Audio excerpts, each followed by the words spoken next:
Hi everybody, this is just going to be an informational video on how to upload a file into a Canvas module. So here I am on my dashboard. The first thing that I'm going to do is just click on any of my courses here. I'm just going to go into my Algebra 1 course that I was working on over the summer. And then I'm going to navigate over here to the Modules tab. Okay, so here are all of my modules. Notice they're by chapters. And I've got this demo module up here. It's got nothing in it right now. So what I'm going to do is I'm going to upload a file. Now, remember that this little cloud over here tells me that this is not published yet. So whatever I put into this module, the students will not be able to see until I click this cloud. So I'm just going to click this little plus sign to put a file into this module. So from the drop-down menu, I'm going to select File.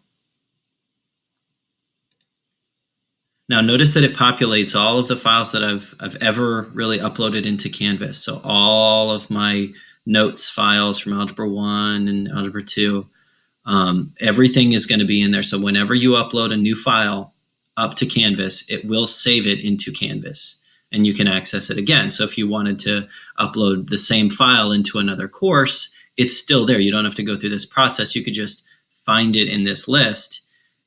Just remember what it's called, and then you don't have to upload it again. But for right now, I'm going to show you how to upload a new file. So I'm just going to click on this new file right here. And then notice that it comes up here. I can choose the file. So I'm just going to choose this file. And now I've just, on my desktop, I've placed a folder with some files in it, just a couple different file types that you can see how it will upload. So I'm just going to click on this academic challenge questions. It's just a Word document that I have. I'm going to open it. Notice that it comes up right here. Here's the folder that you can put it into. Now I keep putting everything into course files. You can make different folders that you can put things into, but for right now I'll just keep it into course files. And now here's where I can choose to indent. I'm going to show you what the indenting looks like. So here's an indent level 1, and I'll indent the other 2 files, levels 2 and 3, just so you can see what it looks like. That's really just for organizational purposes. So I'm going to add item, and notice that it goes in exactly as the file name was. So if you don't want the kids to see the exact file name, you have to change that file name. You actually have to go to wherever your files are and change the actual file name. So like, if I didn't want them to see family picture, I would just change it into whatever I would want them to see it. All right, so let's go back here. Now, when you click on this is what the students will see. Notice that it already publishes it. Okay, so this is published. Now remember that even though this is published, the students will not be able to see it until you publish the module itself. All right, so when they click on this, it'll bring them to a new page where it previews the file for them. So here's the Word document.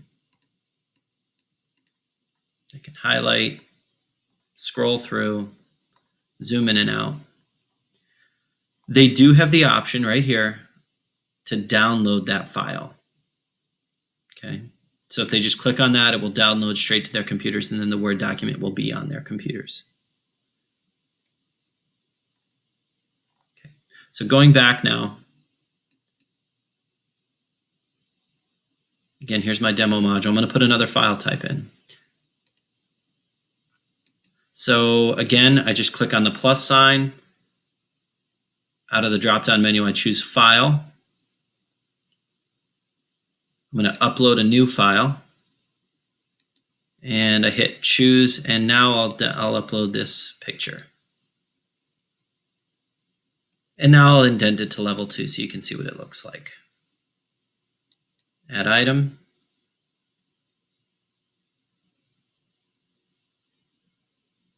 It's taking a minute. While we're waiting here, it really, you can, if you accidentally choose the wrong file, maybe you have a couple classes, a lot of files in a folder, and you maybe selected the wrong file, you can always take it out of the module. You know, if you just click on this little, I don't know what it's doing right now. If you just click on this little gear, you can change the indent, you can edit what you have, you can move it, you can remove it, and you can share it to Commons too. Okay, so there it went.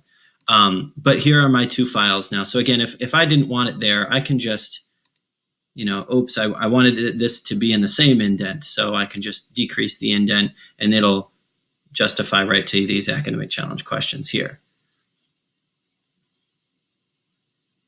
Don't know why it's going so slow though.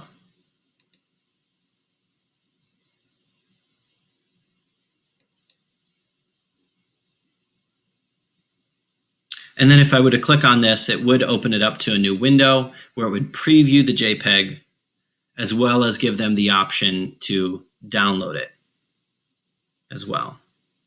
So it's going to show me a preview here. It's going a little slow, so I don't know if it's actually going to show it to me. But I can also, normally would pop up what the image is down here, but you can also download it there as well. I think my internet at home is going a little slow. Okay, and then one more file type here.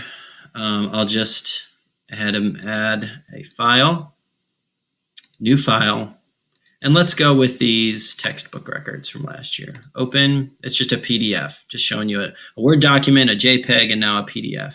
Again, we're going to keep it into course files, and I'll put this one into indent level 3. Add item.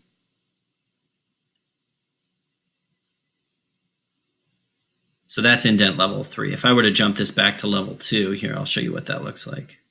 Increase indent. So that is now level 1, level 2, and level 3. Again, all the indenting does is just for you to organize it a little bit better. So here are the 3 different file types that you have. Again, and I can click on this. It's going to show me a preview of what the PDF is. So here's my textbook records from last year. And then I could have the option of downloading that file right onto my computer as well. Okay, so that is how to upload a file into a module. If you have any questions, please don't hesitate to ask.